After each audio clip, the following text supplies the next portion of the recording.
네, 지난 시간 거를 복습하겠습니다.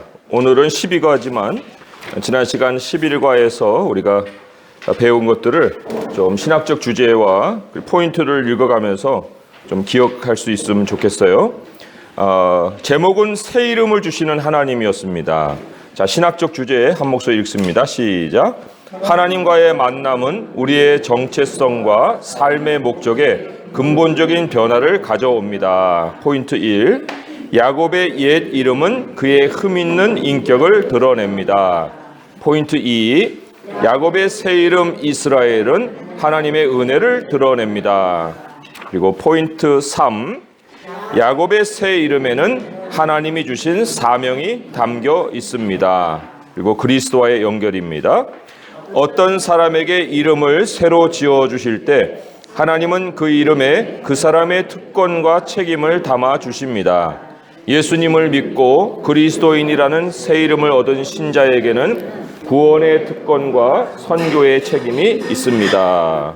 네, 이제 오늘 과로 넘어오세요. 세션 12입니다. 우리 제목을 한번 같이 읽어볼까요? 고난도 포함되는 하나님의 계획. 신학적 주제 읽겠습니다. 시작. 우리 삶을 주관하시는 하나님은 고난과 불의를 통해서도 우리를 향한 하나님의 계획을 이루십니다.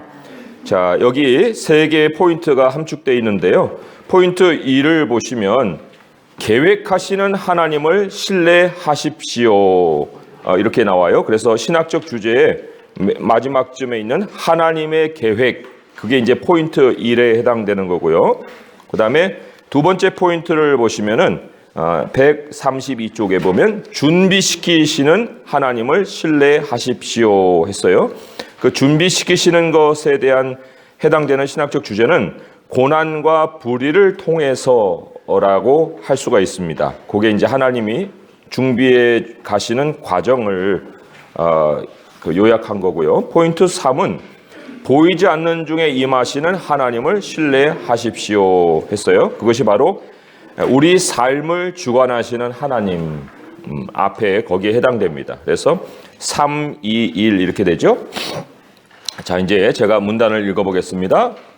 하나님은 우리가 원하거나 필요하다고 생각하는 것은 무엇이든지 주시는 램프의 요정 지니와 같은 존재가 아닙니다.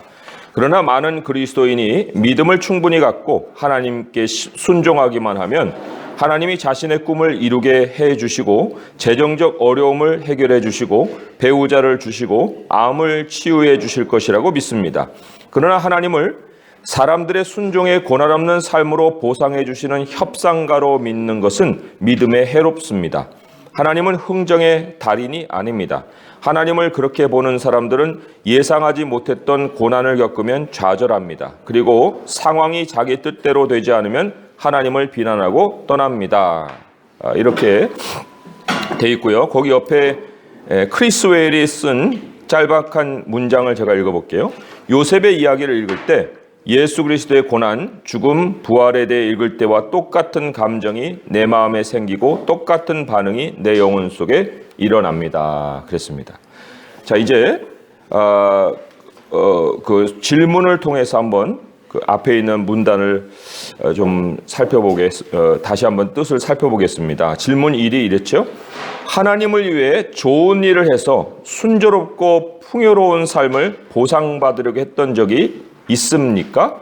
예, 이 순조롭고 풍요로운 삶이 바로 앞에 이 문단에 두 번째 문단에 나오는 고난 없는 삶에 해당된다고 할 수 있어요. 고난 없는 삶. 자, 그런데 이제 고난 없는 삶을 내가 이제 앞으로 살고 싶어요. 그런데 그게 그냥 주어지는 것은 아닌 것 같아요. 그래가지고 하나님을 위해서 이제 좋은 일을 좀 해봐야겠다. 이렇게 이제 결심을 합니다. 그리고는 이제 그걸 통해서 미래를 보장받으려고 했던 적이 있느냐 없느냐 그것을 묻고 있는 거예요. 자, 그렇다고 하면은 우리가 이 좋은 일 또는 선한 일이라고 하는 것인데 간단하게는 우리가 여러 번 거듭해서 정의를 내렸기 때문에 이제 머릿속에 떠오르겠지만은 하나님의 영광을 위하는 일, 또 하나님의 능력과 신성을 나타내는 일, 이런 것들을 이제 우리가 간단하게는 선한 일이라고 정의를 했어요. 자, 과연 여기서 말하는 하나님을 위한 좋은 일이 그런 의미일까 하는 것은 의문이죠. 이 사람이 그런 개념을 가지고 있다면 이런 보상의 생각을 하진 않았을 거예요. 그런데 이제 그런 개념도 아닐 뿐만 아니라 우리가 조금은 더 자세하게 좋은 일을 좀 정리를 해볼 필요가 있다는 거예요. 그래서 이 좋은 일의 어떤 단계가 있습니다. 시작이 있으면은 과정이 있고 또 결말이 있고 시작할 때는 또 목적을 가지고 이제 시작을 하게 되잖아요. 자, 좋은 일은 우리가 먼저 시작하는 게 아니에요. 그것은 하나님이 먼저 시작하십니다. 거기에 이제 우리가 두 가지 말씀을 좀 펼쳐보고 확인을 해보겠습니다. 빌립보서 1장 6절의 말씀, 굉장히 이제 우리가 이 모든 과의 내용을 다루기 전에 상당히 중요한 개념부터 정리를 해야 되기 때문에 이 좋은 일, 옳은 일 이런 것 먼저 정리를 해보겠습니다. 빌립보서 1장 6절을 보시면은 너희 안에서 착한 일을 시작하신 이가 그리스도 예수의 날까지 이루실 줄을 우리는 확신하노라. 그러니까 착한 일은 우리에게 부여되는 거예요. 우리에게 이 하나님께서 맡기시는 거예요. 우리가 이것이 착한 일이라고 생각해내는 어떤 그런 것이 아니에요. 그렇기 때문에 하나님이 시작하신다 하는 것. 또 하나 구절을 통해서 예수님은 착한 일을 엄청 많이 하셨죠. 그런데 예수님이 하신 착한 일에 대한 그 말씀을 한 구절만 택해서 보면 요한복음 10장 32절의 말씀이 그 예수님의 착한 일, 어떻게 착한 일을 하셨는지를 확인해 볼 수가 있어요. 요한복음 10장 32절을 보시면 이렇게 기록이 되어 있습니다. 예수께서 대답하시되 내가 아버지로 말미암아 여러 가지 선한 일로 너희에게 보였거늘 그 중에 어떤 일로 나를 돌로 치려 하느냐. 여기 아버지로 말미암아라고 하는 그 뜻이 아버지께서 시작하시는 일이라는 뜻을 가지고 있습니다. 그러니까 아버지께서 방향을 맞춰주시는 일, 또 아버지께로부터 오는 일, from 그런 뜻을 가지고 있고요. 또 아버지께서 시작하시고 방향을 제시해 주시는 그런 일, 그런 뜻을 가지고 있습니다. 그래서 아버지로 말미암은 여러 가지 선한 일, 아버지로 여기 말미암다가 from 아버지로 말미암아서라고 할 수도 있고요. 아버지께서 방향을 맞춰 주시는 일, 또 아버지께서 시작하신 일, 이런 뜻을 다 가지고 있어요. 그러니까 그냥 예수님이 자기 뜻대로 행하신 것이 없다는 거예요. 그러니까 좋은 일은 항상 하나님이 시작하신다. 또 두 번째로는 이게 또 굉장히 중요한데, 여기 이 사람 생각을 했어요. 좋은 일을 해서 좀 보상받고 싶다. 그런데 선한 일에 대한 생각은 그냥 떠오르는 것이 아니고 지혜와 총명의 열매로 선한 일에 대한 생각을 할 수가 있다 할 수 있어요. 자, 디모데후서 3장, 여기도 이제 두 구절을 찾아볼 텐데요. 디모데후서 3장 16절 17절의 말씀입니다. 디모데후서 3장 16절 17절의 말씀, 이 말씀을 함께 한번 읽어보겠습니다. 시작. 모든 성경은 하나님의 감동으로 된 것으로 교훈과 책망과 바르게 함과 의로 교육하기에 유익하니 이는 하나님의 사람으로 온전하게 하며 모든 선한 일을 행할 능력을 갖추게 하려 함이라. 여기에 능력이라고 얘기하잖아요. 선한 일을 행할 수 있는 능력이 도대체 뭐냐 할 때 그 능력이 바로 지혜와 총명이라는 거예요. 그걸 어디서 우리가 확인할 수 있냐면은 야고보서 3장 13절이에요. 이제 성경을 우리가 늘 묵상하면은 하나님이 선한 일을 행할 수 있는 능력을 주시는데, 그 능력을 우리가 어디서 확인해 볼 수 있냐면요. 야고보서 3장 13절. 야고보서 3장 13절 함께 읽어보겠습니다. 시작. 너희 중에 지혜와 총명이 있는 자가 누구냐? 그는 선행으로 말미암아 지혜의 온유함으로 그 행함을 보일지니라. 자, 지혜와 총명을 증명해낼 수 있는 가시적인 그 표시가 뭐냐면 선행이에요. 선행을 하는 사람에게는 반드시 지혜와 총명이 있어요. 지혜와 총명이 없으면 선행으로 증명을 해볼 수가 없어요. 그런데 그 지혜와 총명은 어디서 온다고요? 하나님의 말씀을 묵상하는 데서 오는 거예요. 하나님의 말씀을 깨닫는 데서 오는 거예요. 그래서 말씀을 듣고 거기서 우리가 교훈도 받고 책망도 받고 또 다시 생각을 돌이켜서 바르게 함도 받고 의로 교육, 의라는 것을 또한 우리가 배우기도 하고 해서 이 생각이 계속해서 하나님께로 향할 수 있는 그 사람에게 이 선행을 행할 수 있는 능력이 생긴다. 그래서 하나님이 시작하십니다. 그런데 우리 편에도 지혜와 총명을 가지고 하나님과 교제할 때 그때 이제 선행에 대한 그 능력을 가질 수 있어요. 그리고 마지막으로 하나만 더 정리하자면 선행의 이제 목적이에요. 그럼 하나님이 무엇을 위해서 시작하시고 우리는 지혜와 총명을 어디를 향해서 펼쳐가야 할 것이냐 할 때 선행의 목적에 대해서 몇 구절만 우리가 읽어보면은 에베소서 4장 28절을 한번 보겠습니다. 에베소서 4장 28절의 말씀이에요. 에베소서 4장 28절의 말씀. 제가 이거는 읽어볼게요. 두 번째는 같이 읽어보고요. 에베소 4장 28절은 도둑질하는 자는 다시 도둑질하지 말고 돌이켜 가난한 자에게 구제할 수 있도록 자기 손으로 수고하여 선한 일을 하라 했어요. 선한 일은 구제라고 성경은 얘기하고 있습니다. 구제와 선한 일이 이게 하나로 연결이 됩니다. 그래서 선한 일은 나를 위한 일이 아니에요. 다른 사람을 향한 일로 선한 일의 방향이 맞춰져 있습니다. 자, 그거를 조금 더 자세하게 설명하고 있는 구절이 디모데전서 6장 18절입니다. 디모데전서 6장 18절. 이것은 하나님이 우리에게 돈을 왜 주시느냐 하는 것까지도 같이 연결될 수 있는 말씀이에요. 디모데후서 6장 7절, 8절 두 절을 한번 보겠습니다. 여기는 같이 한번 읽어볼게요. 디모데전서 6장 17, 18 시작.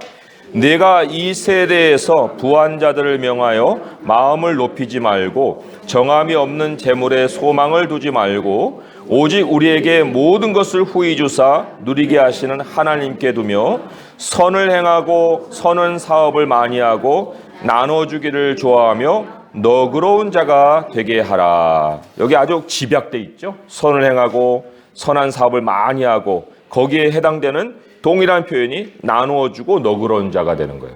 그러니까 구제가 바로 선한 그 행위에 해당되는 것이고 그럴 수 있기 위해서 하나님이 우리에게 부를 흘려주시는 거예요. 우리가 부자 되기 위한 것이 아니라 우리의 부요함으로 가난한 자들에게 우리의 것을 나눠줘서 그들이 가난함이 다시 부요함이 되는 그러한 것이 하나님이 우리를 통해서 보고 싶어 하시는 선행이라 할 수가 있습니다. 그러니까 이러한 개념, 이제 좋은 일 정리가 되셨나요? 좋은 일 누가 시작하신다고요? 하나님이 시작하시죠. 그다음에 두 번째로 우리가 선행을 알기 위해서는 뭐가 있어야 됩니까? 지혜와 그다음에 총명이 있어야 돼요. 그리고 어떤 목적을 가진다고요? 구제의 목적이 있죠. 다른 사람에게 나눠줌이라는 그 목적이 있습니다. 요 세 가지가 우리의 작은 부분에서나 큰 부분에서나 실천이 되면은 이게 이제 하나님께 영광을 돌리는 일이 되는 거예요. 영광. 하나님의 영광을 드러내는 일이 되는 거예요. 그죠? 그래서 선한 일이 구체적으로는 이렇게 진행이 되고 그리고는 이제 하나님께 영광이 되고 자, 오늘 이제 과가 뭐냐면요. 이럴 수 있도록 우리가 이런 삶으로 변화될 수 있도록 하나님께서 과정을 밟으신다는 겁니다. 그래서 지금 이 사람과 같이 자기가 뭔가를 해보려고 했던 삶이 하나님께서 그 사람에게 맡긴 사명을 행하는 삶으로 바뀌어가기 위해서 이러한 역경이라고 하는 과정을 하나님이 밟게 하시고 그 역경을 통해서 사고방식을 바꾸고 그리고는 다른 사람을 향한 손으로 우리가 펴질 수 있게끔 해주신다 하는 것이 이 과에서의 핵심이에요. 자, 그렇기 때문에 두 번째 질문으로 또 가서 한번 보겠습니다. 순조롭고 풍요로운 삶을 위해 하나님께 최선을 다했는데도 고난을 당해서 분노와 실망을 한 적이 있습니까? 아마 이런 적이 있을 수도 있죠. 대표적인 예로다가 여러 가지 이제 성경의 인물들을 볼 수가 있겠지만, 가인의 경우 자기 농사 지은 거 가지고 하나님께 나갔어요. 종교적인 보상을 받으려고 하는 그런 의미가 있었는지 모르겠어요. 그런데 하나님 안 받으셨단 말이에요. 그러니까 얼마나 화가 막 머리끝까지 치밀어가지고 아벨을 죽여버리잖아요. 이게 이제 종교적인 보상을 바라보고 어떤 최선을 다했다 할 수가 있고요. 또 이스라엘 백성들, 상황이 자기 뜻대로 벌어지질 않아요. 하나님을 위해서 나왔어요. 광야로 나왔어요. 약속의 땅으로 나오라고 하니까 다 나온 거예요. 그런데 과정 속에서 못 견디는 거죠. 결과적으로 하나님을 향해서 분노와 실망을 하지 않습니까? 가룟 유다 어떻습니까? 예수님께 엄청난 기대를 걸었는데 나중에 목매달아 죽잖아요. 왜 그래요?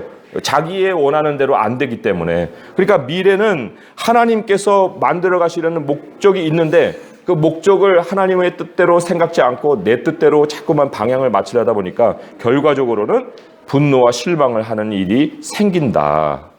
자, 문단 계속 읽어보겠습니다. 성경은 하나님을 잘 믿으면 고통 없는 삶을 살게 될 것이라고 말하지 않습니다. 우리는 타락한 세상에서 살고 있기 때문에 고난은 불가피합니다. 때로는 의인이 고난을 받고 악인이 번성합니다. 그러나 하나님을 신뢰하는 자는 고난 속에서도 결코 혼자가 아님을 성경을 통해 알 수 있습니다. 하나님은 고난의 순간도 사용하셔서 자신의 선하신 목적과 계획을 이루십니다. 자, 이번 세션에서는 함께 읽어보겠습니다. 시작. 이번 세션에서 우리는 하나님이 요셉의 고난을 통해 구원 계획을 어떻게 성취해 나가시는지를 볼 것입니다. 이것으로 하나님이 우리를 대신한 예수님의 고난을 통해 이 세상을 어떻게 구원하실지를 미리 알 수 있습니다. 하나님이 우리 삶의 역경을 사용하셔서 구원 계획을 이루시는 분이라는 사실은 그리스도 안에서 기쁜 소식입니다. 우리는 이 사실을 신뢰해야 합니다. 자, 오늘 내용은 참 재밌고 우리에게 직접적으로 더 많은 적용점을 찾아볼 수 있는 과여서 아마 관심을 많이 기울이실 수 있을 거예요. 자, 포인트 1입니다. 시작. 계획하시는 하나님을 신뢰하십시오. 하나님이 요셉에 대해 어떤 계획을 계시하는지 창세기 37장을 읽어보십시오. 1조하고 2조 읽어보겠습니다. 시작. 요셉은 노년의 아들임으로 이스라엘의 여러 아들들보다 그를 더 사랑함으로 그를 위하여 채찍옷을 지었더니 그의 형들이 아버지가 형들보다 그를 더 사랑함을 보고 그를 미워하여 그에게 편안하게 말할 수 없었다. 요셉이 꿈을 꾸고 자기 형들에게 말하매 그들이 그로 그를 미워하였다. 요셉이 그들에게 이르되 청하건대 내가 꿈을 들으시고 내가 밭에서 죽는다는 물건이 내 단을 일어서고 당신의 단은 내 단을 들어서서 절하더이다. 그의 형들이 그에게 이르되 내가 참으로 우리의 왕이 되겠느냐 참으로 우리를 다스리게 하겠느냐 하고 그의 꿈과 그의 말로 말미암아 그를 더욱 미워하더니 요셉이 다시 꿈을 꾸고 그의 형제들에게 말하여 이르되 내가 또 꿈을 꾼즉 해와 달과 별하늘이 내게 절하더이다 하니라. 그가 그의 꿈을 꾼다고 형들에게 말하니 아버지가 그를 꾸짖고 그에게 이르되 네가 꾼 꿈이 무엇이냐? 나와 내 어머니와 내 형들이 처음으로 가서 땅에 엎드려 내게 절하였느냐? 그의 형들은 시기하되 그의 아버지는 그 말을 간직해 두었다. 아멘. 야곱은 아들 중에 요셉을 총애했습니다. 사랑하는 아내 라헬이 그의 노년에 낳은 자식이기 때문입니다. 야곱이 요셉에게 입힌 채색 옷이 편애의 증거입니다. 그 때문에 형들이 요셉을 멀리했습니다. 설상가상으로 요셉의 꿈 이야기가 형들을 분노하게 했습니다. 부모와 형들이 자기에게 절하는 꿈을 꾸었다니 형들은 결코 듣고 싶지 않은 이야기였을 것입니다. 본문은 요셉이 가족에게 꿈 이야기를 한 것이 잘한 것인지 잘못한 것인지에 대해서는 말이 없습니다. 그러나 그 꿈은 분명히 하나님의 계획을 나타내는 그림이었습니다. 자, 질문이에요. 요셉이 가족에게 자신의 꿈을 이야기한 것이 정당했다고 생각합니까? 오만했다고 생각합니까? 여기 가족에게라고 한정되어 있다고 하면은 적어도 뭐 가족이면 그런 얘기 정도는 할 수 있지 않겠어요? 형들이 잘못이지 요셉이 그 어떤 꿈을 얘기한 것에 대한 우리가 다른 어떤 지적을 할 것은 없을 것이라 생각하는데, 그런데 오만했다고 생각할 수 있는 것은 결국은 형들의 생각이죠. 그죠? 또 부모의 해석에서 나오는 평가지 팩트는 아닌 거예요. 우리가 어떤 사실을 볼 때 정말 객관적이고 진실한 것을 볼 수 있으면 거기에서 정당한 것을 항상 발견할 수 있는데, 팩트보다 해석이 거기에 작용을 하게 되면은 때에 따라서는 감정이 이입이 돼가지고 오만하다 할 수도 있고 뭐 겸손하다 할 수도 있고 여러 가지 그 평가들이 나올 수 있어요. 근데 이 오만이라는 것은 정의상 잘난 체를 해야 되고 건방진 모습도 더 가지고 있어야 되고, 그리고 다른 사람들을 아주 깔보는 그러한 모습도 있어야 되는데, 지금 요셉은 그런 모습은 없는 것 같아요. 그죠? 없어요. 그런데 이제 여기 아까 읽은 것 같이 그 밑에서 두 번째 줄에 잘한 것인지 잘못한 것인지 본문은 거기에 대한 말이 없다, 그렇게 얘기를 하고 있어요. 그러니까 우리에게 평가를 맡기고 있는 거예요. 요셉에 대한 평가를 우리에게 맡기고 있는 그런 상황에서 우리는 지금 어떻게 그것을 생각하느냐 하는 것을 묻고 있죠. 자, 계속해서 문단을 읽어볼게요. 요셉의 꿈에서 시작된 하나님의 계획이 성취되기까지의 여정은 길고 고되었습니다. 거기 이제 여정이란 말, 그게 상당히 강조가 있는 단어예요. 요셉의 꿈이 어떻게 해서 창세기의 결론을 위한 무대가 되었는지가 중요합니다. 지금까지 살펴보았듯이 아브라함의 후손을 통해 온 세상을 축복하는 것이 하나님의 중요한 계획입니다. 요셉의 꿈은 창세기 말미에서 하나님의 계획 가운데 열매를 맺습니다. 요셉이 형들과 아버지보다 높아지는 것을 통해 하나님은 이스라엘뿐 아니라 주변 민족까지 구원하시려는 계획을 실현하실 것입니다. 여기에 이제 구원의 역사와 개인의 역사가 연결돼 있어요. 그죠? 그러니까 한 개인의 역사가 그 개인으로 끝나는 일은 없어요. 항상 하나님의 계획과 하나님의 뜻을 이루는 그 흐름과 함께 개인의 역사는 흘러간다는 것이 이 요약이에요.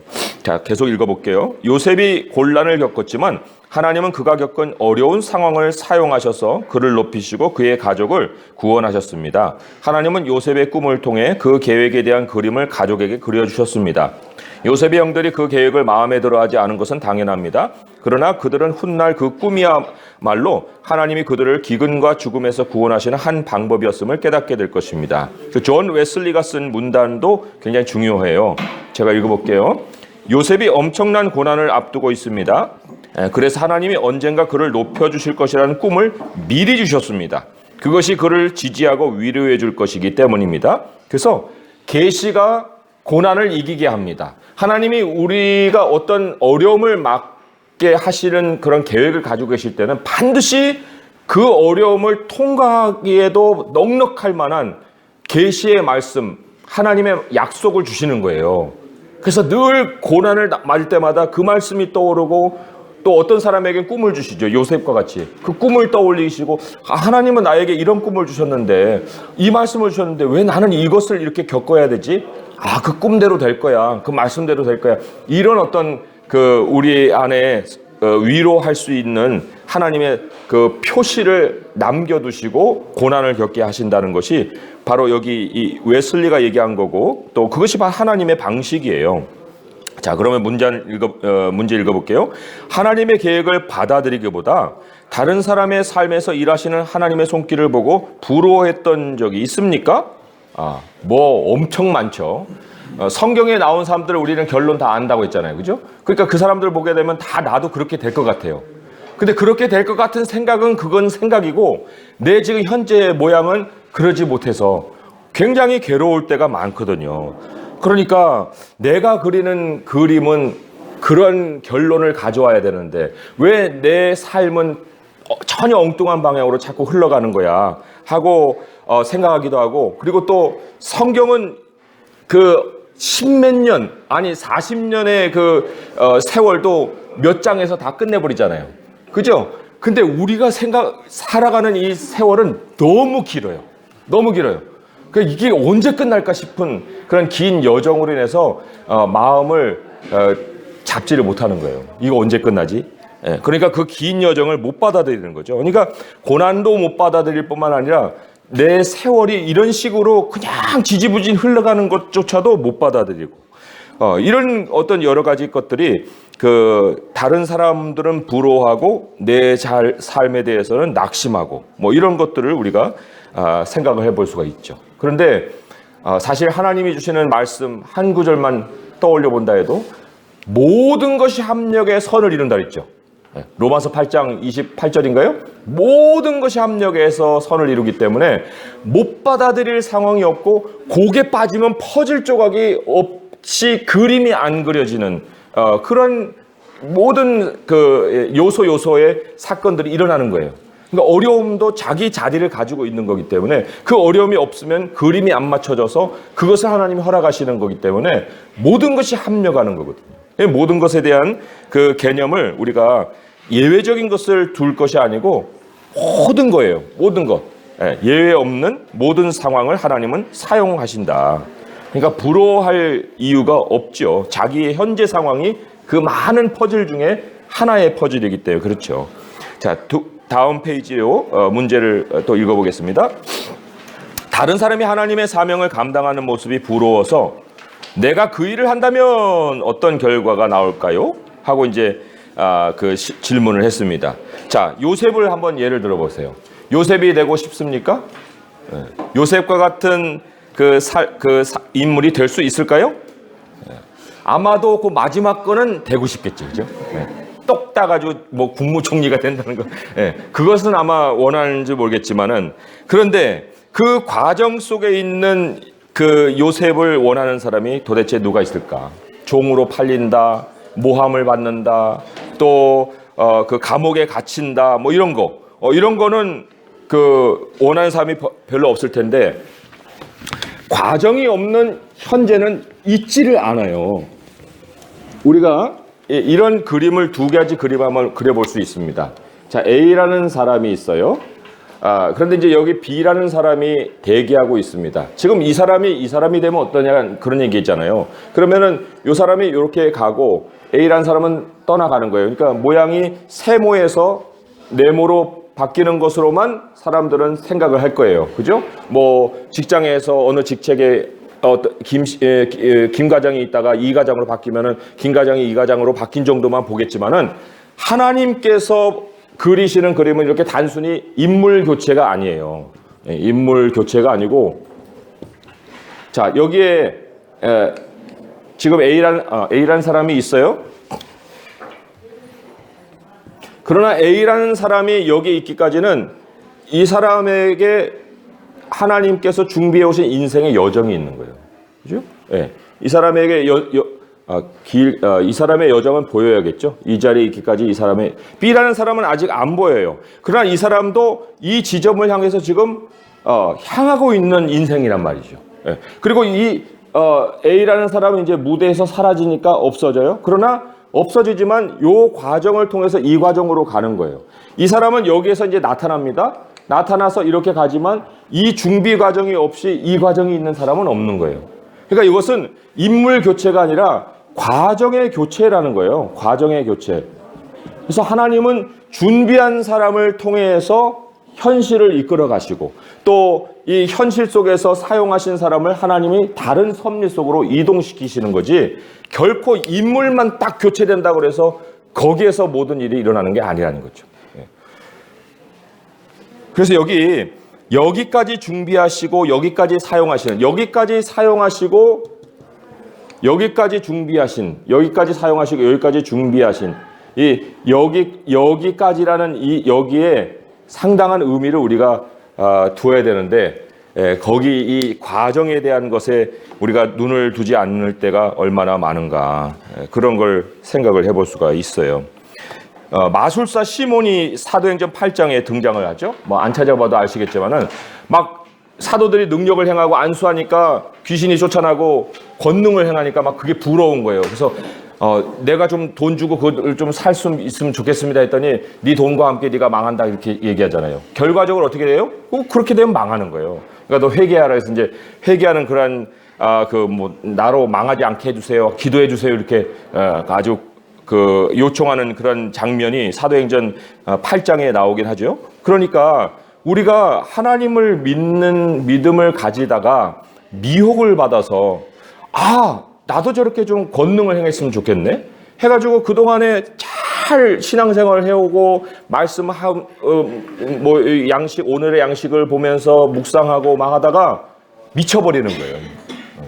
여기를 다니고 저기를 다니고 막 안수 받고 막 해서 입에서는 막 방언 나오고 손 얹으면 누가 막 넘어지고 이런 현상들을 내가 보고 싶은 거죠. 그러나 그것은 결코 하나님께서 우리에게 원하시는 모습이 아니에요. 그런데 미혹받아서는 안 됩니다. 신앙에 한 번은 그런 시험이 올 수도 있는데 그 시험을 가지고 그 시험에 정말 우리가 빠져서는 안 된다는 거죠. 그래서 과정을 늘 생각을 하고 앞으로 준비해 가시는 하나님의 손길에 우리 자신을 맡기고 급하게 조급하게 움직이지 않아야 하는 것, 그것을 여기서 또한 확인을 해볼 수가 있습니다. 자, 두 번째 포인트 한번 읽어볼게요. 시작. 준비시키시는 하나님을 신뢰하십시오. 정말 중요합니다. 준비시키시는 하나님을 신뢰하십시오 그랬어요. 자, 문단 제가 읽어볼게요. 연습이나 훈련을 좋아하는 사람은 드물 것입니다. 훌륭한 야구 선수는 경기에 나가기 전에 지독한 훈련을 합니다. 땀을 비오듯 흘리며 달리고 손바닥에 지문이 없어질 정도로 야구 방망이를 휘두릅니다. 고된 훈련으로 낙오자가 생기기도 합니다. 그러나 출전 선수 명단에 내 이름이 있고 글러브를 끼고 그라운드에 나가고 게다가 내가 친 공으로 팀이 득점까지 한다면 훈련의 괴로움은 어느새 사라져버리고 훈련의 열매로 인한 기쁨만 가득할 것입니다. 고된 훈련과 즐거운 경기 사이의 상관관계는 무엇일까요? 전자는 후자에 대한 준비입니다. 고된 훈련에 지친 경험이 없다면 훌륭한 선수가 되지 못할 것입니다. 감독은 선수들을 연습이라는 어려움 속으로 몰아넣어서 그들이 경기장의 스타가 될 수 있도록 준비시킵니다. 저는 이 문단을 읽으면서 우리 김연아 선수를 떠올렸어요. 그 드라마도 있고 다큐멘터리도 있고 굉장히 많이 있었잖아요. 2008년, 9년, 10년 그때 그 마지막 이제 저도 어려움을 겪으면서 그 친구 그 다큐멘터리 보면서 굉장히 많은 감동을 받았거든요. 그리고 지금도 그 친구를 보면 굉장히 이쁘고 그죠? 예. 뭔가 칭찬해주고 싶은 마음들이 우러나지 않습니까? 예, 그런 것처럼 심지어 이 육체를 가지고 하는 일도 이러한데 하나님께서 하나님의 나라의 일들을 맡기시고 영적인 싸움을 행하는 그 일에 그러한 훈련 없이 사람을 세우겠느냐 그죠? 그런 하나님이 아니시죠. 사람도 그런 정도의 일을 한다고 하면은 하나님께서는 얼마든지 더 이상의 정말 멋지고 정말 하나님이 사용하시기에 빼어난 그러한 인물들을 만들어낼 수 있지 않겠습니까? 자, 그래서 질문을 한번 보겠습니다. 무엇인가를 준비하려고 몸을 단련하거나 절제해 본 적이 있습니까? 그 과정이 나를 어떻게 변화시켰습니까? 했는데 우리가 이 육체 연습과 연결해서 말씀을 좀 차근차근 찾아볼게요. 이 부분에서 좀 우리가 시간을 좀 보낼 필요가 있습니다.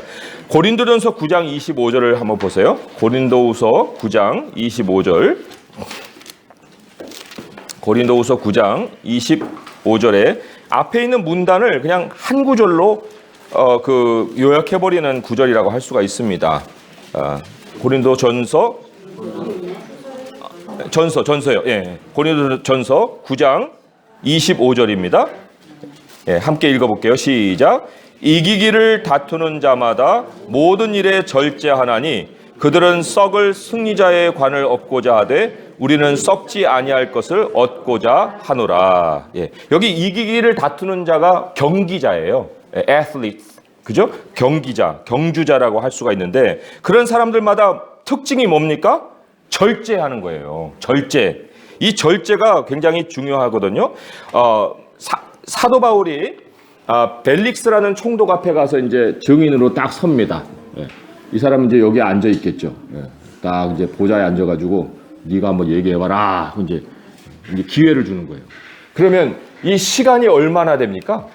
시간이라는 게 그렇게 많이 주어지는 게 아니잖아요. 그러면 이때 이 벨릭스라는 사람에게 그리스도의 모든 것, 교훈의 모든 것, 복음의 모든 것을 전하려면 간결하고 핵심적인 것을 전해야 되잖아요.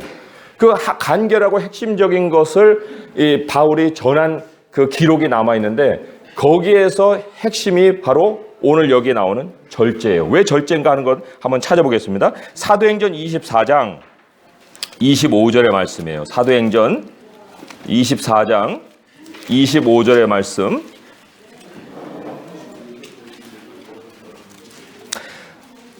한번 같이 읽어보겠습니다. 시작. 바울이 의와 절제와 장차 오는 심판을 강론하니 벨릭스가 두려워하여 대답하되 지금은 가라. 내가 틈이 있으면 너를 부르리라 하고. 여기 이제 세 가지가 나옵니다. 의가 나오고 절제가 나오고 앞으로 임할 심판이 나오는 거예요. 자, 의라는 것은 우리와 하나님의 관계의 시작입니다. 그죠? 연결이라고 했잖아요. 하나님과 우리가 연결됩니다.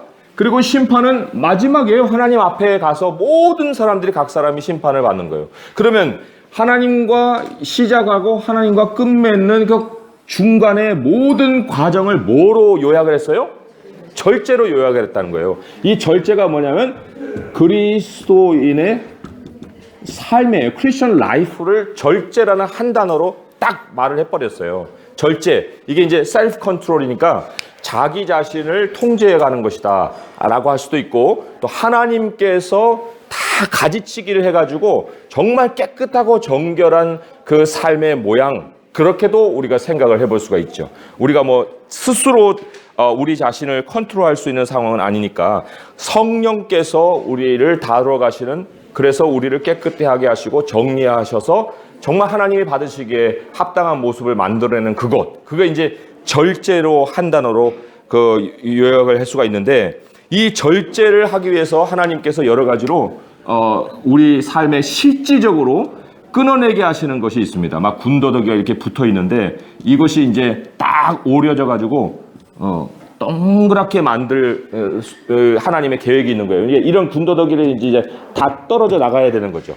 이 군더더기로 우리에게 소개된 것이 여러 가지가 있어요. 그러나 하나님이 하나님의 사람 감독을 세우거나 또 집사를 세우거나 할 때 거기에 덕목들이 있는데, 그 덕목들 중에 떨어져 나가야 되는 것 세 가지가 공통적으로 있습니다. 공통적으로 있는데 첫째가 바로 술이에요. 술.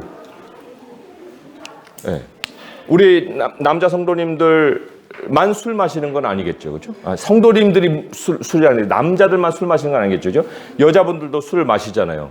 그런데 이 술이라는 것이 결국은 이성을 흐려버리고 판단력을 흐려버리고 그리고는 막 행동이 거칠어질 수도 있고 흐느적거릴 수도 있고, 아무튼 자기 자신을 못 찾게 만드는 게 이 술이에요.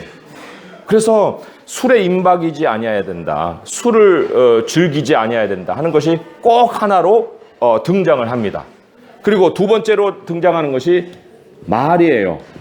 이 말에 있어서 일구이연을 하지 않아야 된다, 또 모함하지 않아야 된다, 이런 그 얘기들을 하죠. 그리고 또 다투지 말아야 된다, 이런 것들을 하나님께서 이 말에 대해서, 그리고 이 말은요 디모데후서에도 나오지만은 이런 것에서 너희들을 깨끗하게 하면 주인의 쓰임에 합당해, 깨끗한 그릇이 되어서 주인의 쓰임에 합당이 된다 할 때 이런 것에서 너희를 깨끗하게 하는데, 이런 것의 대부분의 내용이 말이에요.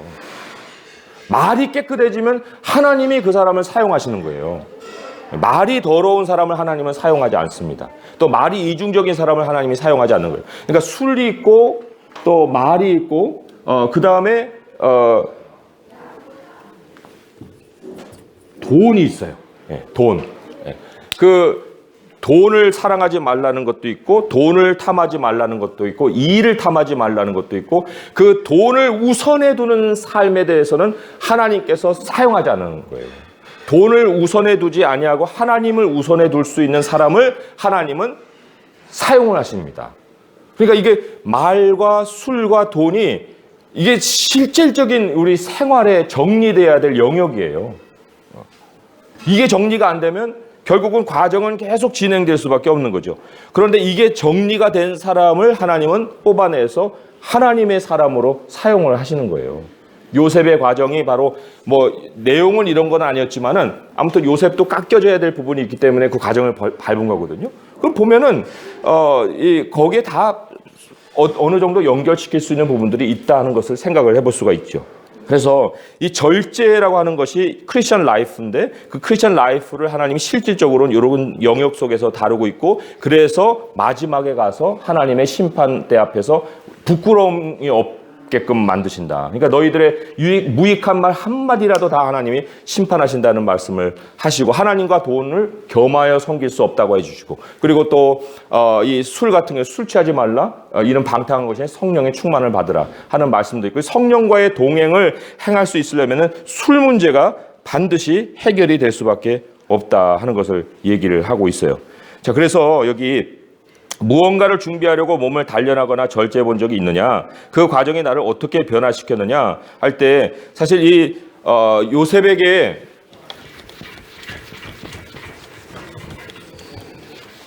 하나님께서 결국은 요셉을 준비시키기 위해서 어떤 요셉을 준비시키고자 하냐면은 경영자 요셉이에요. 경영자 요셉. 나라를 경영하는 거나 뭐 감옥을 경영한 거나 가정을 경영한 거나 똑같은 거예요. 예. 그러나 이 경영을 하는 범위를 이제 나라로 확장시켜 주신 것뿐이지 그 내용은 다 똑같아요. 요셉이 왜 형들을 가가지고 살핀 다음에 2번 형이 좀 이상한 짓 하네? 아빠한테 가서 일러버리고 3번 형이 오늘 안 보이네? 가서 일러버리고. 왜 그랬어요? 요셉이 고자질만 하기 위해서 그런 거예요?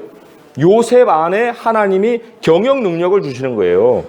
이러면 안 되는데, 이렇게 해야 되는데 하는 그런 판단 능력을 주셨기 때문에 그가 그런 능력을 가지고 달란트를 가지고 사용한 것 뿐인데, 그게 이제 어렸을 때는 사람들한테 아주 이상하게 보인 거죠. 그러니까 저놈이 하면서 이렇게. 그런데 그런 경영자 요셉을 그냥 가족 안에서만 묶어놓은 것이 아니고 감옥으로 그 보디발의 집으로 보내서 거기서는 이제 종이지만 한 집안을 다스려보는 훈련도 시켜주시고, 또 감옥으로 보내서 감옥이라고 하는 시스템 속에서도 경영을 해볼 수 있도록 해주시고, 그리고 마지막에는 나라를 다스리는 그러한 어떤 범위 속에서 요셉을 사용하시는 하나님의 손길이 있지 않습니까? 이게 다 과정이거든요.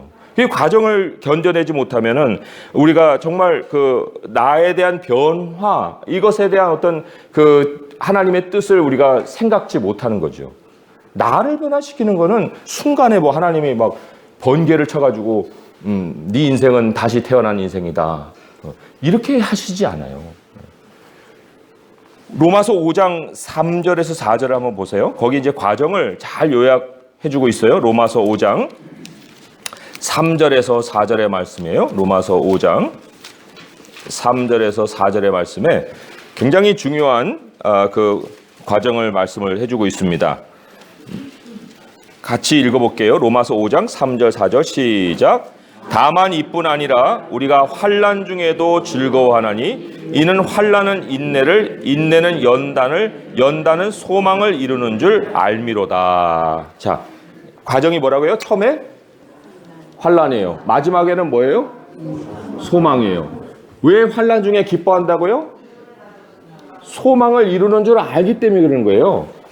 야, 마지막에 이게 이루어질 거야 하니까 여기서부터도 그 소망을 바라볼 수 있으니까 기쁜 거죠. 그런데 이 과정은 반드시 거쳐야 되는 거예요. 환난은 뭘 낳아요? 인내를 낳죠. 인내는 뭘 낳아요? 연단을 낳죠. 이 연단이 뭐냐면은 여러 가지 이제 그 뜻을 포함하고 있는 거예요. 뭐 우리가 보통 알고 있는 연단은 시련, 어려움, 어떤 훈련, 이런 뜻을 갖고 있지만은 또 다른 헬라의 뜻은 이게 바로 우리의 성품이에요. 성품, 캐릭터라고 할 수가 있어요. 그래서 환난은 인내를 낳고 인내가 우리의 성품을 낳는다는 거예요. 인내를 겪지 않은 사람의 성품은 그거는 훈련받은 성품이 아니고 또 어떤 그 사람에게 자리 잡은 성품이 아니에요. 하나님이 사용할 수 있는 성품이 아닌 거예요. 그러나 환난은 인내를, 인내는 연단을 낳을 때 그 연단된 성품을 하나님이 사용하셔서 소망을 이루시는 거예요. 그렇기 때문에 여기 그 환난은 인내를 낳고라고 그랬나요? 그죠? 예, 여기 환난은 인내를, 인내는 연단을 소망을 마지막에 이루는 이라만 나왔지만은 produce라고 하는 단어가 항상 거기에 그 제시가 돼요. 프로듀스라는 거는 그 생산해내는 거예요. 생산해내는 거예요. 환난은 인내를 생산해냅니다. 인내는 연단을 생산해냅니다. 연단은 소망을 생산해냅니다. 그리고 소망은 이루어지는 것이 반드시 그렇게 됩니다. 그러니까 환난 가운데 소망을 바라볼 수 있고 그 소망이 이루어질 걸 생각하니까 너무 기쁘고 즐겁습니다. 그러나 과정은 반드시 거쳐야 됩니다. 그것이 성경의 가르침이죠. 아까 우리가 읽어봤던 그 제가 말씀으로만 드렸던 디모데후서 2장 21절 깨끗한 그릇 한번 보겠습니다. 디모데후서 2장 21절의 말씀.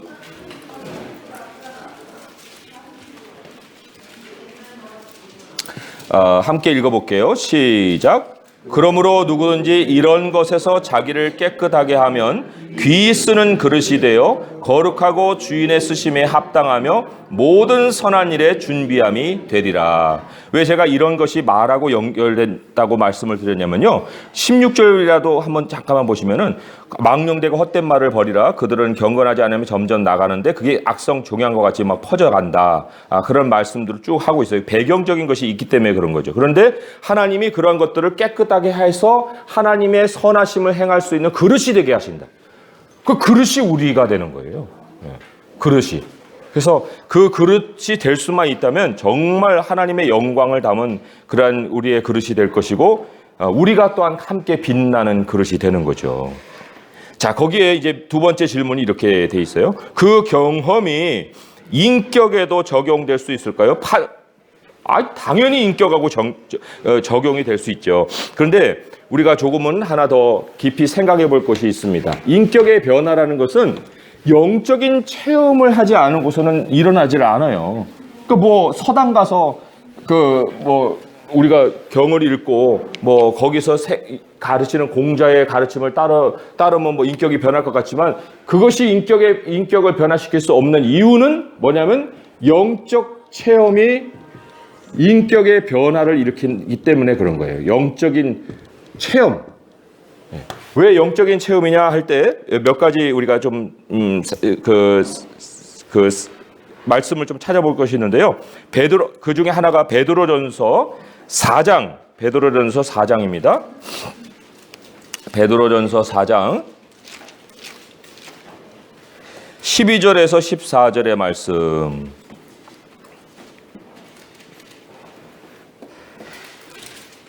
베드로전서 4장 12절에서 14절의 말씀 함께 읽어보겠습니다. 시작. 사랑하는 자들아, 너희를 연단하려고 오는 불시험을 이상한 일을 당하는 것 같이 이상히 여기지 말고 오히려 너희가 그리스도의 고난에 참여하는 것으로 즐거워하라.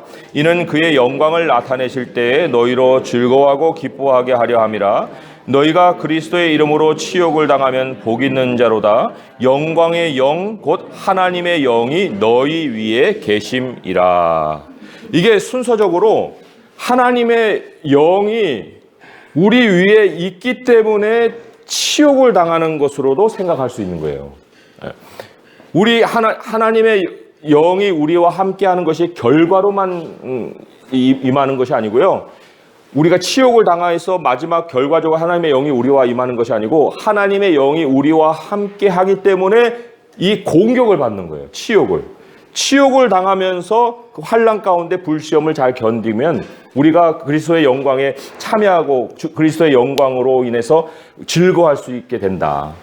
그러니까 하나님의 영이 함께하는 사람에게만 환난이 과정을 거쳐서 마지막에 목적을 이룰 수 있는 것이지, 하나님의 영이 없는 사람은 세상에 건드리지도 않나요. 아까 그랬잖아요. 그 시스템을 잘 순용해 가는 사람, 악인도 형통하다고 그랬잖아요. 그 시스템에 순응하는데 어려움이 있어요. 물론 그것에 대한 어떤 이의가 맞지 않는 것 때문에 계속 시스템에 순응하고 또 순응하려는 노력이 그 사람을 고통스럽게 만들 수는 있어요.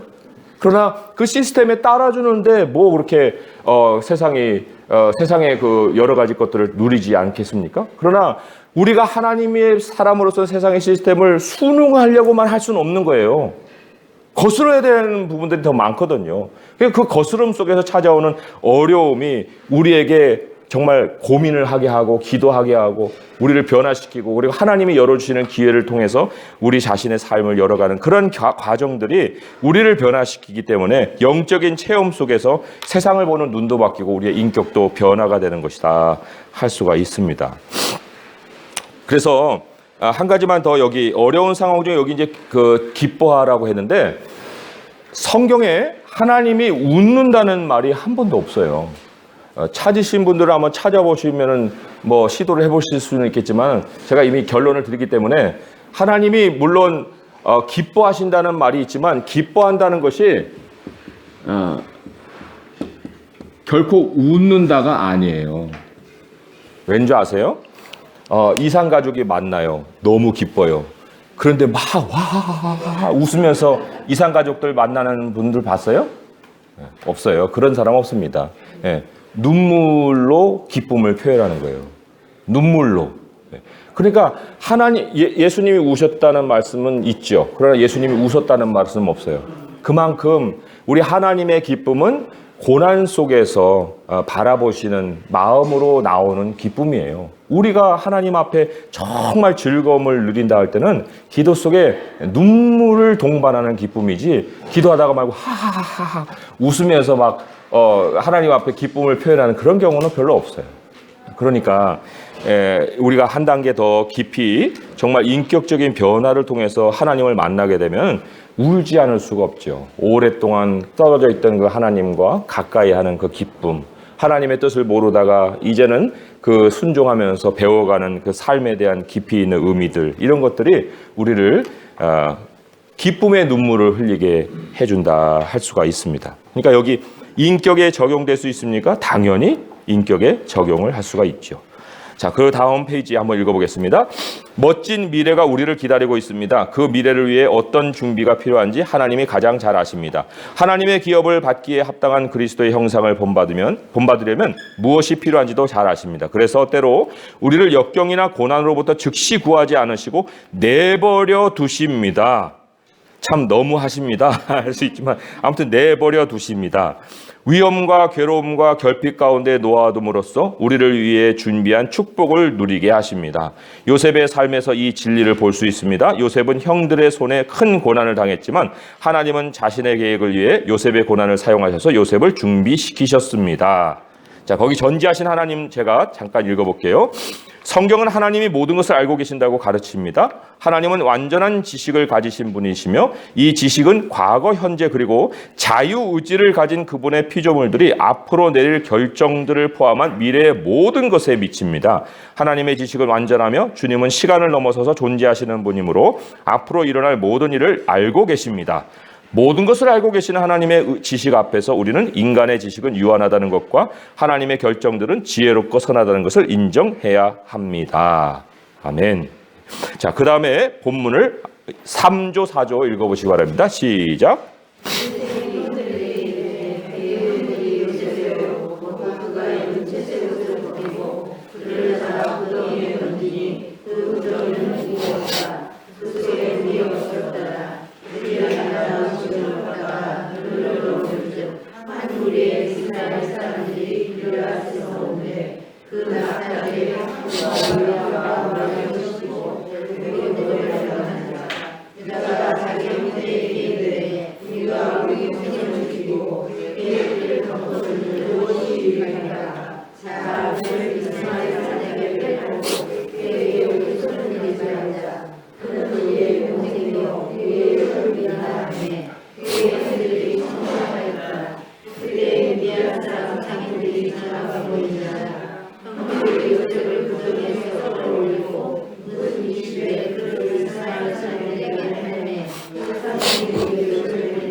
아멘.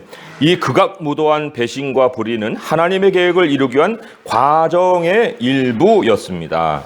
하나님의 계획은 단지 이스라엘만이 아니라 세상을 구원하는 것입니다.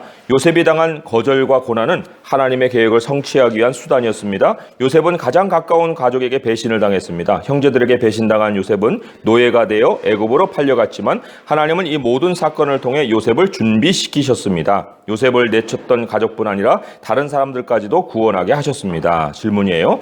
내가 직면한 고난들이 미래의 도전과 축복을 잘 감당할 수 있도록 나를 준비시키고 있습니까? 그런 질문이에요. 자, 앞에서 보게 되면 여러 고난들의 그 목록이 나옵니다. 보면은 그 133페이지 그 전지하신 하나님 옆에쯤 가면은요, 거기에 위험도 나와요, 괴로움도 나옵니다, 결핍도 나와요. 위험, 괴로움, 결핍. 또 133페이지 맨 아랫줄에 오른쪽에 보면은 첫 번째 보면은 배신과 불의라고 나오죠. 또한 그 다음 페이지로 넘어오시면 두 번째 줄에 거절, 고난 뭐 이런 것이 나옵니다. 자, 위험, 괴로움, 결핍, 배신, 거절 뭐 이런 것인데 왜 하나님이 이러한 것들을 허락을 하셨을까? 뭐를 준비시키시기 위한 것일까? 그것은 우리가 하나씩 좀 목록을 따져보자면은 야, 정말 이게 필요했구나 하는 걸 알 수가 있어요. 왜냐니까 자, 나중에 애굽인들을 이제 총리로서 애굽인들을 다스릴 때 이제 기근을 맞잖아요. 풍년 후에 흉년을 맞습니다. 풍년 후에 흉년을 맞아요. 7년 풍년 후에 흉년을 맞아요. 이게 요셉의 인생이에요. 총애를 받습니다. 아빠 엄마의 그 편애를 받아요. 사랑 많이 받은 그 요셉이 갑자기 노예로 팔려가는 거예요. 그런 심정이 바로 애굽인들의 심정이겠죠. 풍년 살다가 갑자기 뭐 우리나라가 IMF 당하듯이 그런 상황을 맞아봐요.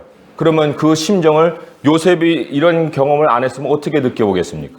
그리고는 나중에 그 애국 사람들이 어느 지경까지 가냐면 자기를 팔아요. 먹을 거 다 떨어지니까 이제는 뭐 땅도 팔고 가축도 팔고 다 하다가 이제는 나를 좀 사주세요. 종으로 자기를 팝니다. 그때 그 심정을 요셉이 노예로 팔려가지 않았으면 어떻게 느끼겠어요? 그러니까 그 요셉이 미리 먼저 팔림으로 인해서 나중에 자기를 팔게 되는 그 사람들의 심정을 또한 느껴볼 수 있게 하신 거란 얘기죠. 그러니까 이 하나님, 이 지도자가 되기 위해서는 그 지도자가 다루어야 할 백성들의 처지를 먼저 경험하게 하시는 하나님의 손길이 있죠.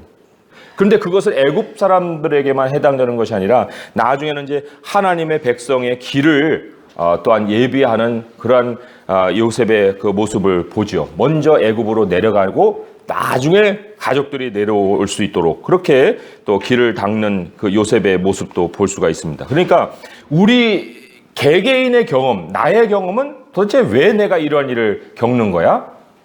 그런 질문을 우리 자신에게 던질 때 그것은 미래에 내가 돌봐야 될 많은 사람의 삶을 미리 내가 경험하는 것이다. 이렇게밖에는 결론을 낼 수가 없는 거예요. 그러니까 경험이 많은 사람에게 하나님께서 그만큼의 폭의 사람을 맡기신다. 이렇게 생각을 해볼 수도 있겠죠.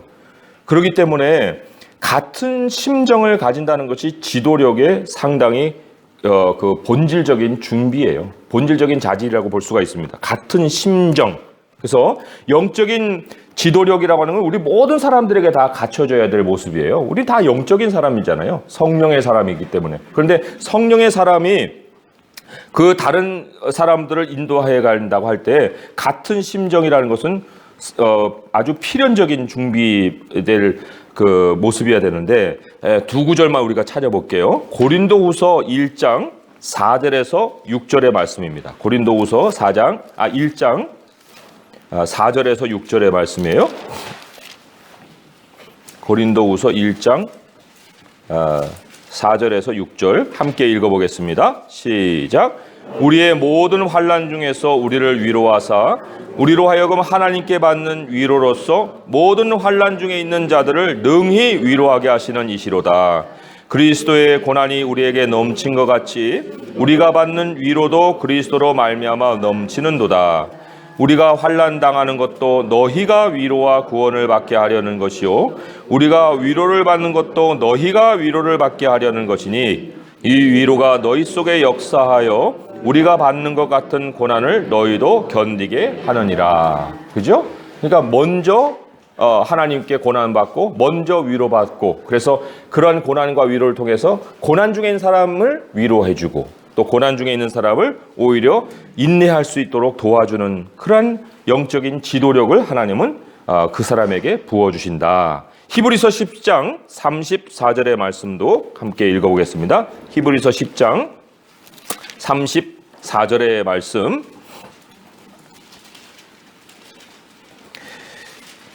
또 함께 읽어보겠습니다. 시작. 너희가 갇힌 자를 동정하고 너희 소유를 빼앗기는 것도 기쁘게 당한 것은 더 낫고 영구한 소유가 있는 줄 알미라. 여기 갇힌 자를 동정이라는 말이 있어요. 그 갇힌 자를 동정이라는 것이 물론 그 영구한 소유를 알기 때문에 그 갇힌 자를 동정하지만, 실질적으로 갇힌 자를 어떻게 동정했냐면 그 사람의 소유, 그것을 통해서 그 갇힌 자를 동정하는데, 그 마지막에 그림은 영구한 소유가 있는 줄을 알기 때문이다라고 얘기를 하고 있습니다.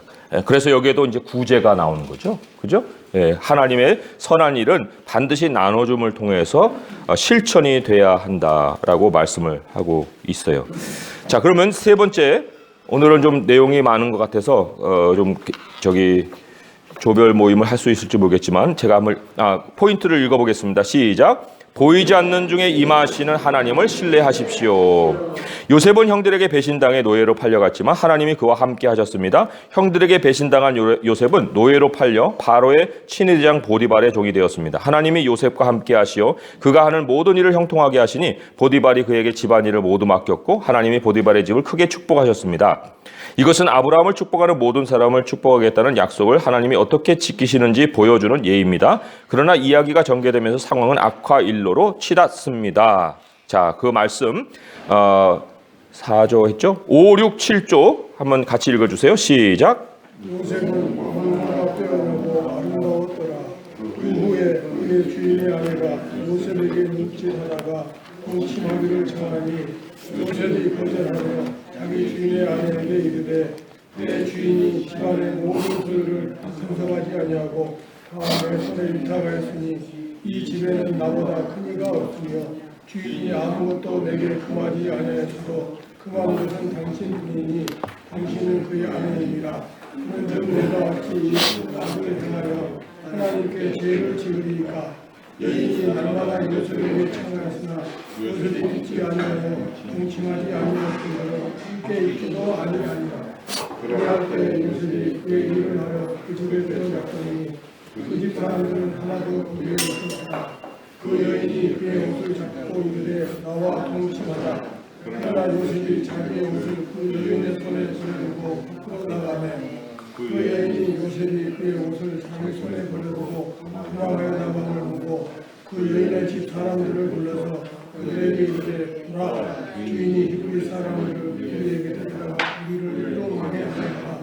그가 나와 동침하고자 내게로 들어오므로 내가 크게 소리치렀더니 그가 나의 소리를 들음을 듣고 그의 옷을 내게 들어주고 도망하여 나가느니라 하고 그의 옷을 곁에 두고 자기 주인이 집으로 돌아오기를 기다려 이 말로 그에게 말하였는데 당신이 우리에게 데려온 히브리 종이 그가 이동하려고 내게로 들어왔으므로 내가 소리치러 들었더니 그가 그의 옷을 내게 두르고 밖으로 도망하여 나가나이다. 그의 주인이 자기가 자기에게 이르기를 당신의 종이 내게 이같이 행하였다 하는 말을 듣고 심히 노하니라. 이에 요셉의 주인이 그를 잡아 옥에 가더니 그 옥은 마음의 제수를 받는 곳이었더라.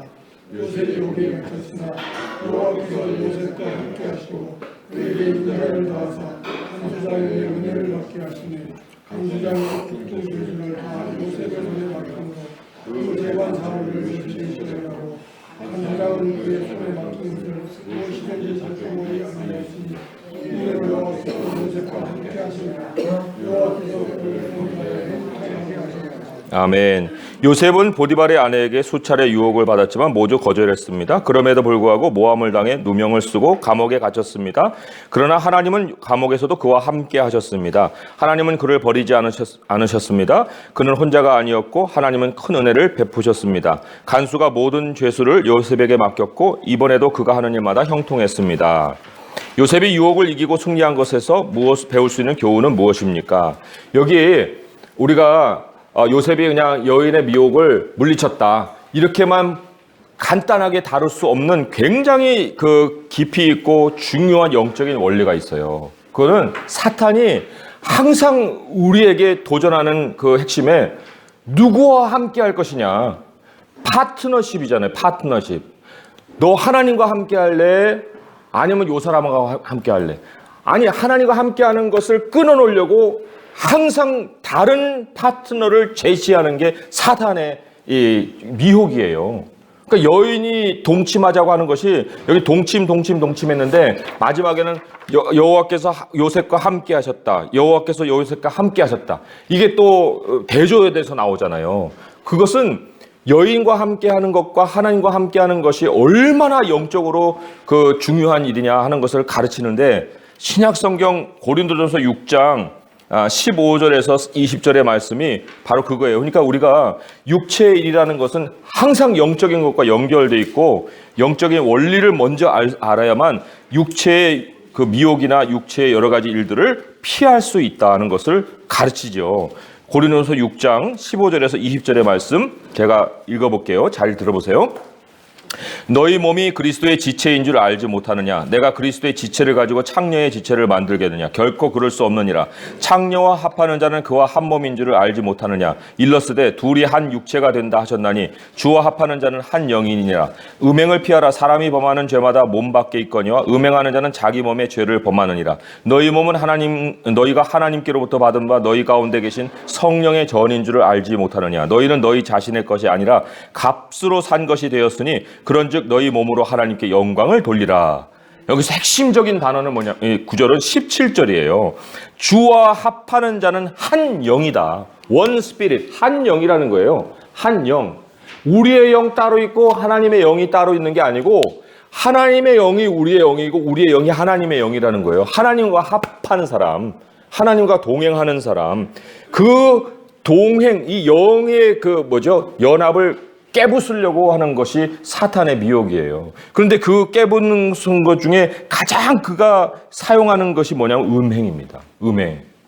음행을 하는 순간에 이 우리의 몸에 일어나는 죄악을 범하는 것이 아니고 영의 우리의 죄를 범하는 것이다 하는 성경의 가르침이거든요. 그러니까 지금 요셉이 여인을 나는 아니요 하고 이제 도망쳤다. 그런 정도를 다루는 것이 아니라 하나님과 함께하는 파트너십을 바꾸지 않았다는 거예요. 그러니까 이게 우리가 영적이 될 수 있는 실질적인 실천이죠. 영이 되는 길이에요. 우리가 육으로 살지 않고 영이 되는 길이다. 자, 문단 읽어볼게요. 하나님이 함께 하시면 모함당하거나 감옥에 갇히는 등의 나쁜 일을 겪지 않을 것이라고 생각하는 사람이 많습니다. 만일 하나님이 우리를 위하시면 누가 우리를 대적하여 하는 말씀을 성도의 삶에 역경이 없다는 뜻으로 받아들이기 때문입니다. 그래서 같은 성경에 있는 고난, 기근, 벌거벗음, 위험 등 많은 어려움을 겪게 하실 것이라는 구절은 눈여겨보지 않고 넘어갑니다. 하지만 이것은 하나님은 나쁜 일이 일어나지 않도록 막아주시는 분이 아니라 나쁜 상황에서도 동행해 주시는 분이라는 것을 의미합니다. 하나님은 우리가 모든 고난과 시험을 안전하게 통과하도록 도우십니다. 그렇죠? 거기 기록만 해두세요. 고린도전서 10장 13절에 보시면 고린도전서 10장 13절 우리가 감당 못할 시험당함을 허락지 아니하시고 항상 시험당할 즈음에서 피할 길을 내신다 그랬어요. 피할 길. 그게 하나님이 우리를 도와주시는 그 손길이에요. 피할 길을 반드시 하나님은 허락을 하신다는 거예요. 질문입니다. 하나님이 나와 동행하시지 않는다고 느낀 적은 언제입니까? 반대로 하나님의 임재를 분명히 느낀 적은 언제입니까? 경험을 나눠보세요. 우리가 나쁜 일이라고 한마디로 딱 해볼 수 있죠. 나쁜 일 겪으면 하나님 동행 안 해. 또 아까 얘기한 것처럼 고난이 길어지면 하나님 동행을 안 하시는가 봐. 그런데 하나님의 임재를 분명히 느끼는 것은 뭐냐면 결과적으로 하나님이 그 일을 이루시는 그 순간 이게 온다는 거예요. 결과적으로. 그래서 시편 66편 10절에서 12절에 한번 보세요. 시편 66편 10절에서 12절의 말씀. 성경의 말씀은 이게 확실하게 역사 속에서 증명이 된 그 진리예요. 그래서 이 말씀대로 우리 삶의 모든 일들이 일어나는 겁니다. 시편 66편 10절에서 12절에 보시면은 이런 말씀이 있습니다. 하나님이여 주께서 우리를 시험하실 때 우리를 단련하시기를 은을 단련함 같이 하셨으며 우리를 끌어 그물에 걸리게 하시며 어려운 짐을 우리 허리에 메어 두셨으며 사람들이 우리 머리를 타고 가게 하셨나이다. 우리가 불과 물을 통과했더니 주께서 우리를 끌어내서 풍부한 곳에 들이셨나이다. 풍부한 곳이 처음부터 찾아오지 않죠. 어려운 짐을 우리 허리에 메어두시면 한 발짝도 못 가잖아요. 질질 끌면서 이게 언제 끝나냐, 이 짐이 언제 떨어지느냐, 막 이렇게 불평할 수도 있고 낙심할 수도 있는데 결국은 뭐예요? 불과 물을 통과했더니 우리를 끌어내셔서 풍부한 곳에 들이시는 하나님의 피할 길이 있다. 결과가 있다. 그때 하나님의 임재를 분명히 느낀다는 거죠. 또 두 번째 질문입니다. 상황이 좋을 때는 하나님이 함께 하신다고 자랑하고 상황이 나쁠 때는 하나님이 떠나셨다고 절망하는 그 이유가 뭐예요? 앞에 나왔듯이 우리 삶에 역경이 없다. 이런 전제를 가지고 살면 이렇게 되죠. 그러나 하나님께서 우리에게 주시는 목표 또 도달하게 하시는 어떤 그 목적 그 지점 거기에 도달하기 위해서는 중간에 이게 이제 우리가 복음으로 시작했고 복음이 완성되는 목표 지점이 있잖아요. 그죠? 근데 여기에 플러스가 있어요. 이 플러스가 반드시 있어야만 이 목표 지점으로 향해 하는데 이 플러스에 뭐가 우리에게 주어지느냐면은 많은 싸움이라고 그랬습니다. 많은 싸움. 그 많은 싸움에 대해서 데살로니가 전서 2장 1절에서 2절을 한번 보겠습니다. 데살로니가 전서 2장 1절에서 2절의 말씀. 신약성경 329쪽이에요. 329쪽. 데살로니가 전서 2장 1절에서 2절의 말씀이에요. 우리 한번 같이 읽어보겠습니다. 시작. 형제들아 우리가 너희 가운데 들어간 것이 헛되지 않은 줄을 너희가 친히 아나니 너희가 아는 바와 같이 우리가 먼저 빌립보에서 고난과 능욕을 당하였으나 우리 하나님을 힘입어 많은 싸움 중에 하나님의 복음을 너희에게 전하였노라. 목표 지점에 도달하기까지 많은 싸움을 거쳐서 지금 이 데살로니가 사람들에게까지 도달했던 이 바울의 여정을 소개를 해주고 있습니다. 그래서 다른 구절도 몇 회 찾아왔지만은 지금 시간이 없어서 그 정도로 하고요. 제가 알려만 드릴게요. 디모데전서 2장 9절에서 10절도 찾아보시고요. 그 다음에 고린도후서 4장 12절에서 15절도 찾아보시고 그리고 마지막으로는 히브리서 10장 32절에서 39절도 찾아보세요. 다시 한번요. 디모데전서 2장 9절에서 10절, 고린도후서 4장 12절에서 15절, 마지막으로는 히브리서 10장 32절에서 39절입니다. 자, 제가 문단 읽어볼게요. 요셉은 앞으로 오실 예수님을 예표합니다. 예수님은 배신을 당하시고 죄수로 넘겨지시고 옷이 벗겨지시고 부당한 판결로 죽임을 당하실 것입니다. 그러나 예수님이 거절과 수치를 당하신 것은 이스라엘과 세계를 구원하시려는 하나님의 계획이었습니다. 예수님은 하나님께 버림받은 것 같아 보였고 아버지를 향한 부르짖음은 응답되지 않은 것처럼 보였지만 빈 무덤을 통해 예수님이 혼자가 아니셨다는 사실이 분명히 드러났습니다. 하나님이 자기 아들의 정당성을 입증하신 것입니다. 우리는 요셉의 삶에서 하나님의 구원 계획을 엿볼 수 있습니다. 요셉은 고난당했고 버림받은 것처럼 보였습니다. 그러나 하나님이 요셉과 함께 하셔서 자신의 선하신 계획을 성취하십니다. 요셉은 고난당하는 의인이었고 하나님이 함께 하시는 자였습니다. 그리하여 비록 죄수가 되었지만 성공할 수 있었고 그의 겸손이 그를 높여 결국 이스라엘과 모든 나라를 축복하게 되었습니다. 고난 속에서도 하나님이 함께 하시는 것을 아는 것은 낙심, 우울, 소외 같은 것들과 싸워 이기는 데 도움이 됩니다. 고난당할 때 붙잡는 말씀이 있습니까? 있으세요? 예, 있으시죠. 저는 이 말씀에 대해서 고린도후서 4장 16절, 18절을 꼽았어요. 왜냐하면 이게 제가 정말 군대 생활 속에서 처음에 훈련소 갔을 때가 제일 어렵잖아요. 그때 훈련소 속에서 하나님이 제 마음속에 주셨고 이 말씀을 제 평생에 늘 어려울 때마다 되뇌었기 때문에 이 말씀을 잊을 수가 없어요. 고린도후서 4장 16절에서 18절의 말씀이에요. 제가 한번 읽어볼게요. 그러므로 우리가 낙심하지 아니하노니 우리의 겉사람은 낡아지나 우리의 속사람은 날로 새로워지도다. 우리가 잠시 받는 환난에 경한 것, 가벼운 것이 지극히 크고 영원한 영광에 중한 것, 중요한 것, 무거운 것을 우리에게 이루게 함이니 우리가 주목하는 것은 보이는 것이 아니요 보이지 않는 것이니 보이는 것은 잠깐이요 보이지 않는 것은 영원함이라 그랬어요. 예. 그래서 제가 잠깐 한 1, 2분 만에 간증을 하면은 풀려서 들어갔는데 군화가 딱딱하잖아요.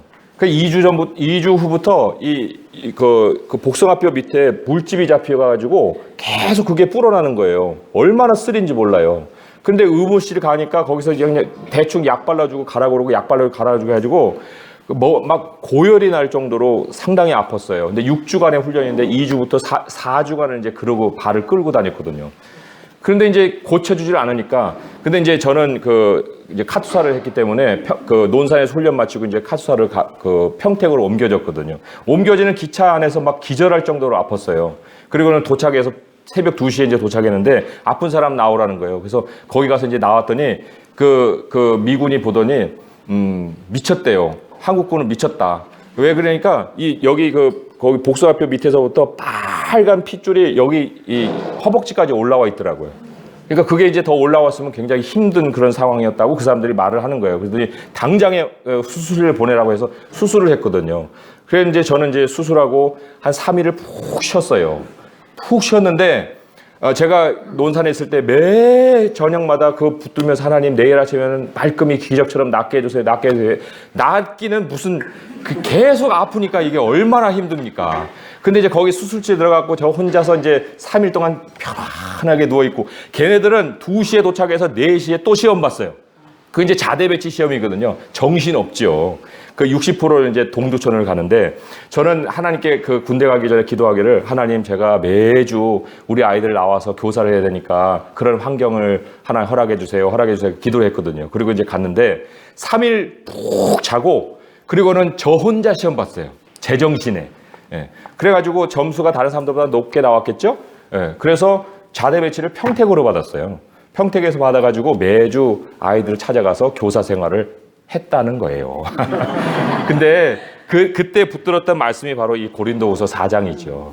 그러니까 그때의 고난은 그냥 하나님이 주신 게 아니고 그 3일간 푹 쉬고 점수를 받아서 자대 배치를 잘 받을 수 있도록 그 마지막에 하나님의 은혜를 베푸시는 손길이었다. 저는 정말 그때 하나님이 너무나도 감사했고요. 야, 하나님 이렇게도 역사하시는구나. 이제 그런 것들을 체험을 하게 됐습니다. 아무튼 하나님은 그냥 의미 없는 고난을 겪게 하시지는 않으신다 할 수 있어요. 자, 결론을 읽습니다. 우리가 따르는 그리스도는 높임을 받기 전에 고난을 당하셨고 정당성이 입증되기 전에 부당한 대우를 받으셨고 부활 전에 죽임을 당하셨습니다.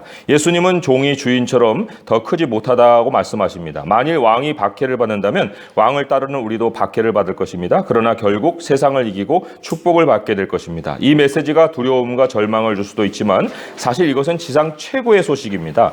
그리스도가 우리를 위해 고난당하고 정당성을 입증받으셨다는 사실 때문에 우리는 고난이 영원하지 않을 것이라는 하나님의 약속을 신뢰할 수 있습니다. 우리는 역경이 무의미하지 않다는 것을 알기 때문에 고통 중에도 소망을 가질 수 있습니다. 왜냐하면 우리는 혼자가 아니라는 것을 알 뿐 아니라 모든 것이 새롭게 될 날이 다가오고 있음을 알기 때문입니다. 자, 그리스도와의 연결 함께 있습니다. 시작. 요셉은 부당하게 고난당했지만 후에 명망 있는 자리에 오르게 됩니다. 예수님도 부당하게 고난당하셨지만 부활의 주로 높임을 받으셨습니다. 자, 하나님의 계획, 우리의 사명, 이건 제가 정리를 해드릴 수밖에 없겠네요. 우리는 하나님의 계획을 이루실 것을 신뢰합니다. 하나님은 당신의 일을 방해하는 것처럼 보이는 장애물까지도 사용해 독생자 예수 그리스도를 영화롭게 하시기 때문입니다. 1번 문제요. 하나님의 아들 예수님께 영광을 돌리려고 힘쓰는 나를 지탱해주는 하나님의 약속은 무엇입니까? 그랬는데 요셉의 경우는 요셉의 꿈이에요. 그 꿈을 요셉은 매번 반복해서 생각했을 거예요.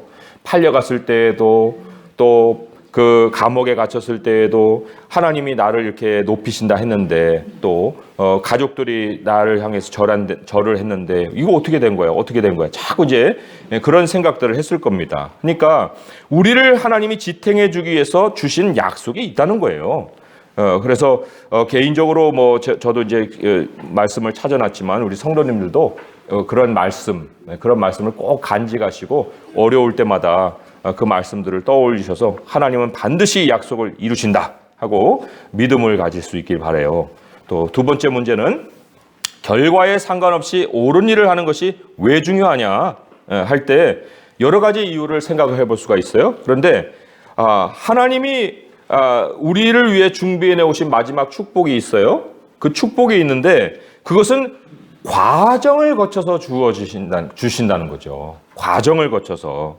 그러니까 준비시키시는 하나님, 준비 없는 결과가 없어요. 그 준비를 반드시 연단을 통해서 마지막에 이르게 하시기 때문에 결과를 우리가 염두에 두고 자꾸만 그 결과에 이르려고 할 것이 아니라 항상 하나님 편에서 내가 올바른가, 내가 하나님의 뜻에 정말 합당하게 살아가고 있는가, 그거를 계속해서 생각하고 깨끗하게 내 자신을 정리하고 나갈 수 있으면 마지막에는 반드시 하나님이 그러한 영광스러운 결과를 주신다. 그래서 여기 답이라 할 수 있는가 싶지만 과정을 거쳐서 주시는 하나님, 준비시키시는 하나님, 이렇게 또한 생각을 해볼 수가 있습니다.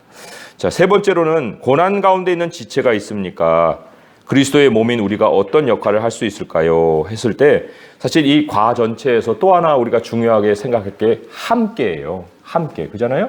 요셉이 왜 형통했어요? 하나님이 요셉과 함께 해주셨기 때문에. 그러면 다른 사람에게 그 원리를 적용한다고 하면 우리가 그와 함께 하면 그가 그 외로움 속에서 참 좌절할 수도 있는데 그도 형통할 수 있는 길을 열어갈 수가 있다. 그래서 함께 한다는 것은 아까 말씀 찾아봤지만 위로하는 것, 그것이 또한 포함이 되겠죠.